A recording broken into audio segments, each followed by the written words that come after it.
unatakiwa kuziangusha. Sema amen kabisa. Yaani niko nasoma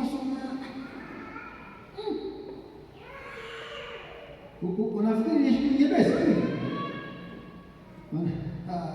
Yanakuja mawazo ambayo sio, hayana kiti cha Mungu.